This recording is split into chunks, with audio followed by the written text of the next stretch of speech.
TikTok কোন দেশের company এবং টিকটকের বর্তমান মার্কেট ভ্যালু কত? টিকটক হলো একটি চাইনিজ কোম্পানি। বর্তমানে 2025 সালের শুরুর দিকে এসে টিকটকের প্যারেন্টস কোম্পানি বাইট ড্যান্স, যেটি একটি চাইনিজ কোম্পানি।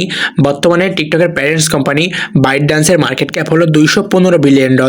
টিকটক কিন্তু কোনো কোম্পানির নাম না, টিকটক একটি প্রোডাক্টের নাম। এবং টিকটকের যে প্যারেন্ট কোম্পানি তাদের নাম হলো বাইট ডান্স। এটি একটি চাইনিজ কোম্পানি। বর্তমানে টিকটকের প্যারেন্ট কোম্পানি বাইট ডান্সের মার্কেট ক্যাপ হলো $215 বিলিয়ন।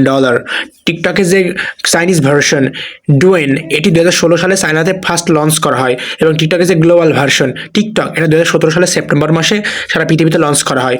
এবং আপনারা হয়তো জানেন না অনেকেই, টিকটকের যে চাইনিজ ভার্সন যেটাকে বলে ডুয়েন, এটা 2016 সালে চায়নাতে প্রথমে লঞ্চ করা হয়। তারপর 2017 সালের সেপ্টেম্বর মাসে সারা পৃথিবীর জন্য এটা লঞ্চ করা হয়, যেটার নাম দেওয়া হয় টিকটক। এবং মনে রাখবেন, টিকটক কোনো কোম্পানির নাম না, টিকটক হলো একটি প্রোডাক্টের নাম।